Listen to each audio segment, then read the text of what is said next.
I think longevity is, I covered entertainment for this many years, I think longevity is so cool when you see, you know, the Beatles only lasted 8 years.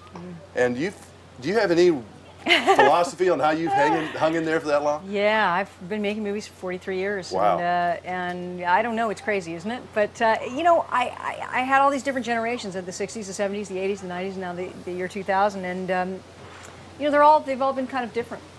I think the way that I've lasted and not been as crazy as a chicken is to compartmentalize, you know, to put things in categories in some ways, to say this is my professional life, and that happens between 7 in the morning to 8 o'clock at night, and then once 8 o'clock happens, you know, then my real life starts, and to be able to put things in different categories. You know, my social life is not my professional life, and my professional, you know, how I'm judged professionally doesn't bleed into how I see myself and how I criticize myself. You know, it's a constant training, really, to compartmentalize.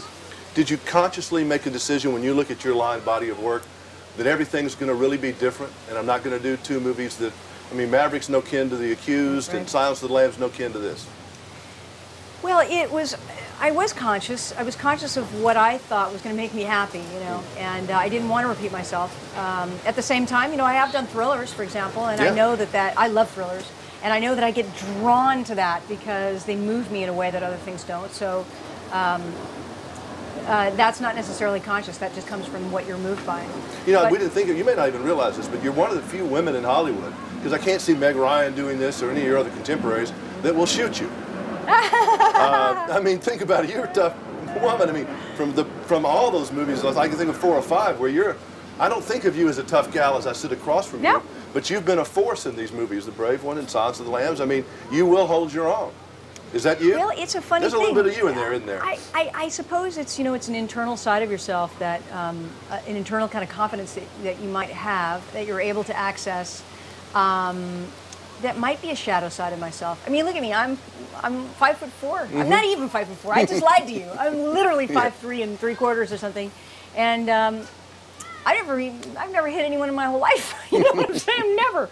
So, but there's something that I understand about that experience. I understand about survival, and I'm sure it does come from you know, some deep psychoanalytic place. You know? I mean, that may be the theme. You know, if you try to put one up for someone's career, yours has been one of survival. I mean, as a Hollywood actress, not as a human being. I mean, your life has been what it is, and you've been one of the more normal people, and you haven't been insane like a lot of people are out there. Well, I am nutty as a fruitcake. Well, I will give you that little hint, but hopefully it's in ways that are pleasantly eccentric.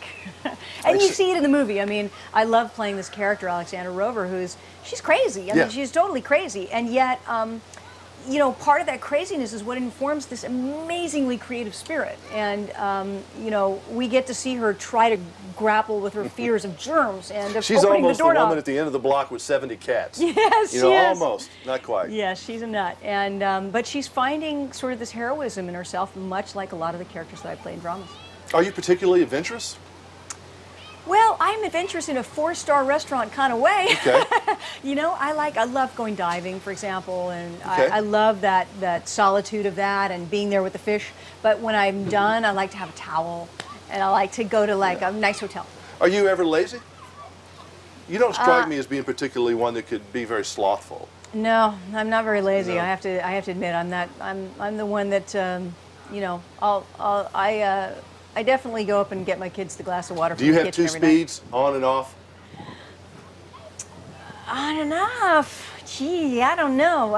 No. I'm like a good time release vitamin. I stay the Energizer Bunny. Energizer Bunny.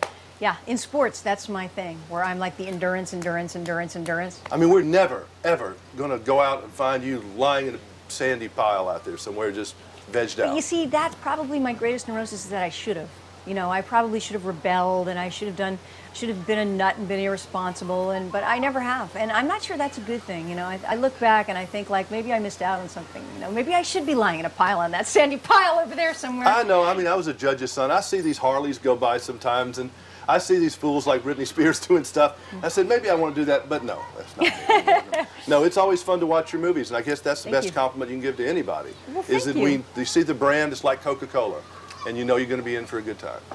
Well, hopefully, and that's why I make fewer films than most people do. I really, it's very hard to find movies that move you enough to be able to, high quality films, and they can be in all different genres. You know, it can be a thriller, it can be a musical, it can be a comedy. But if the quality isn't high enough, then I just choose to stay home and go to the gym, watch TV.